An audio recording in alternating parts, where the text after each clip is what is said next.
Could we see a significant trade between the Avalanche and the Canucks, and how would that possibly work for both sides? Plus, could we see Max Domi possibly end up in Toronto at the deadline? Plus, we have some other trade talk as well involving Washington, Philadelphia, and Tampa. We have news from the NHL waiver wire today, and lots of other news from around the NHL, lots of roster moves and potential coaching change in Vancouver that we're going to discuss, the latest buzz around. All that coming up next.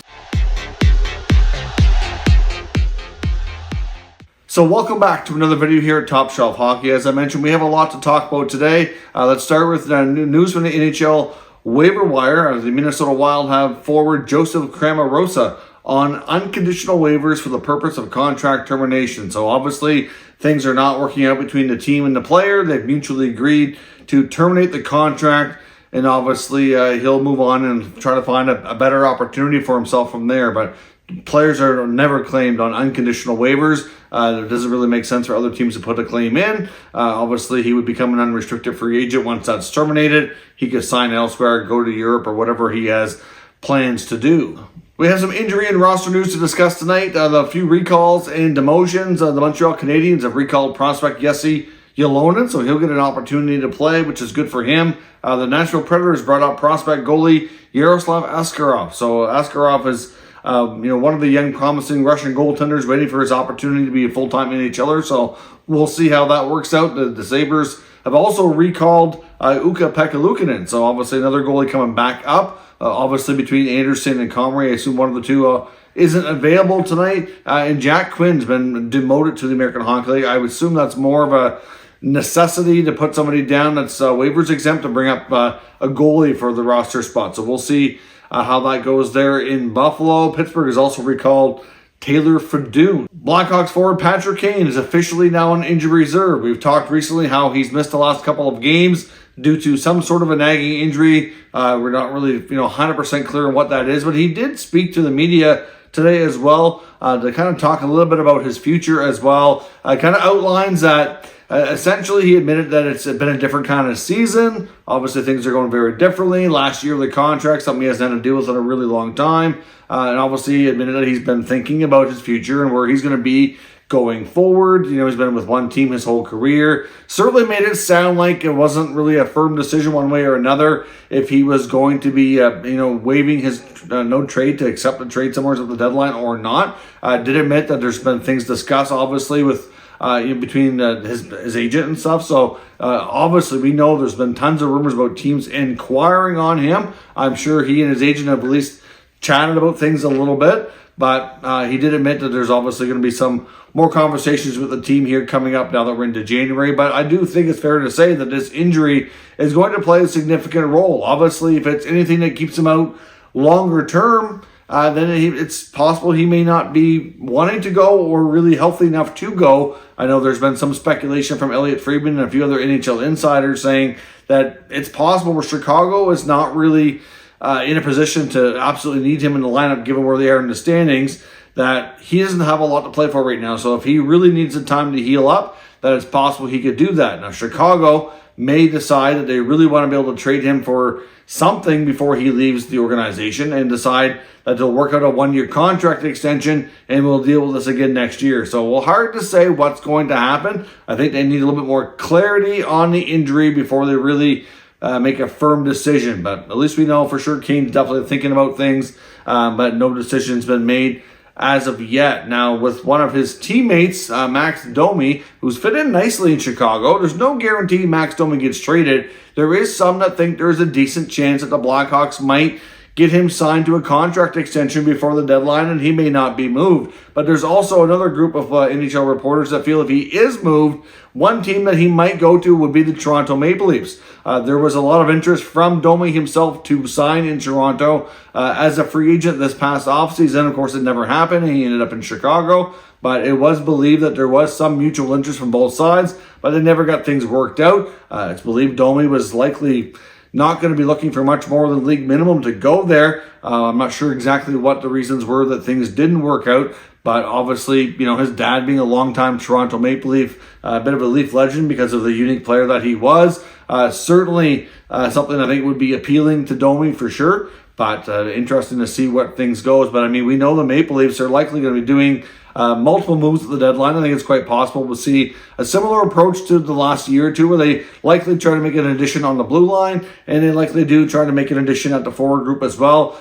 Domi is your kind of forward who could be versatile. He could play bottom six or he could play top six. He's proven he can play with other strong players and contribute offensively. He can also play more of a grinding role, not afraid to fight and things like that. So hard to say exactly. I mean, there's different reports out there depending on who you listen to. Some think that the Leafs are going to go for more of a higher end player to play in the top six. Some feel it's going to be more of a utility, versatile player like a Domi who can be, flexible where you put them, and then others feel it's going to be mostly a blue liner they add. It's really hard to say. We don't know 100% what Kyle Dubas is going to do. There's lots of speculation out there. The fact is that there was mutual interest between Leafs and Domi. There was conversations in the offseason, and there's many wondering if that might be something that we see and bring Max Domi to Toronto, where his dad played for so long. Now, on to some Vancouver news. We're going to talk about Bo Horvat here in a minute. But one thing that's kind of caught a lot of people a little bit by surprise is that tonight, Oliver Ekman-Larsson is going to be a healthy scratch for the Canucks. Bruce Boudreau talked a bit about accountability, wanting to see him be a little bit better. But he also made the comment, which I thought was a little odd, that he's arguably their best defenseman. I found that very strange. I wonder if he's just trying to talk the player up a little bit so that he's hopefully not going to hear the comments in the media and get too down or anything like that. But Oliver Ekman-Larsson is definitely not their best defenseman. I think that is a title that belongs to Quinn Hughes, no doubt. But at the end of the day, we've seen lately that Bruce is not afraid to scratch veterans when things aren't going well. And, well, it's been a tough year in Vancouver. They've had a lot of times when that's happened. Obviously, he's the latest to see that happen. But speaking of Bruce Boudreau, could there be a coaching change in soon? I mean, there's a lot of buzz right now around Rick Tocchet to Vancouver. All kinds of speculation in that media market right now. Elliotte Friedman and Jeff Marek talked about this on their radio program earlier today, the Jeff Marek Show. And Elliotte confirmed that essentially that there was talks a while back between Tocchet and the Canucks, but things didn't really get too far. And then they have since talked to a few other potential coaches to replace Boudreau. And now it seems like they've circled back to Tocchet, and things are maybe in discussions yet again. Of course, keep in mind, there's a lot of familiarity there. Of course, Rutherford and Alvin came from Pittsburgh. Rick Tocchet was a longtime assistant coach in Pittsburgh, so they're very familiar with him and his coaching style from their days together in the Penguins organization. Of course, one of Rick Tocchet's claim to fame there is that he was able to develop such a strong relationship with a player like Phil Kessel, who certainly was a unique player. And his relationship with Phil was certainly discussed heavily, and his ability to really become such a strong communicator and just really get down on each player's level and learn what works best for them. Of course, Kessel ended up following Tocchet to Arizona not long after. So obviously that relationship has worked out. But like I said, a lot of familiarity there between Tocchet and the Vancouver Brass given their time in the Penguins organization. So we know Rick Tocchet's working in television right now. It sounds like he's interested in getting back into the coaching world, but waiting for the right opportunity. I think it's fair to say Rutherford wants somebody with more structure, probably a little bit more emphasis on a defensive-minded type of team. And Tocchet can certainly bring that. Now, it's certainly not uncommon in the hockey world for, when hiring, management or coaches or anything like that to be bringing in people that you're familiar with, that you worked with before, and this would not be any different in that case. So certainly interesting to hear. We'll see. Elliotte Friedman believes that if a coaching change is going to take place, it's likely going to happen sometime between now and the next couple of weeks. Now, staying with Vancouver, could Bo Horvat end up in Colorado? And Frank Saravelli discussed that on his program recently. Of course, the Avalanche would have a challenge cap-wise, whether it be Horvat or any other higher profile top six forward, making $5, $6, $7 million. It's going to be not, the easiest move for the Avs to make. But he said one thing that he would expect them to do to make that move and have a chance to get back in the playoffs and obviously, try to defend their Stanley Cup championship from last year would be to move defenseman Samuel Girard. He said if they move Girard, that, certainly makes it much, much easier. So could we see a Sam Girard trade for Bo Horvat? I mean, certainly Girard, I think, would be a nice addition in Vancouver, give them another strong skating, puck-moving defenseman. Obviously in Colorado, yes, they would miss him, but they do have a deep blue line. They could afford to make that move. It would create an even bigger role and allow Bowen Byram to move up in the lineup here a little bit as well. They still have McCarr and Taves, who play a lot and are arguably the best duo in the NHL. So there's certainly lots of things about this type of trade that do make sense for both sides. So would it be possible to see this something that's pulled off? I wouldn't surprise me in the least. Now, I'm not really sure what else would be involved in the package, but we know the Canucks, based on what we've heard, and again today from Rick Dollywall, who's local Vancouver media, said he talked to Jim Rutherford again today. He doesn't get the feeling at all that they intend to tank the rest of the season and go for Connor Bedard, that they absolutely want to try to retool here on the fly and get this team to be better sooner than later. So, you know, I would expect when trades do start to happen in Vancouver that their probably first preference in a lot of cases will be to make a hockey trade more than a future-based package. Now, staying with Vancouver as well, winger Tanner Pearson, who's been out for some time with an injury. It was announced today that he's having another procedure, and he is out for the season as well. So another player off the list of potential trades given his health status in Vancouver. Now, it's also been reported the Washington Capitals are definitely shopping winger Anthony Mantha. It was mentioned before that he could be a trade target as Washington certainly eyes the playoffs. They're in the mix for the wild card spot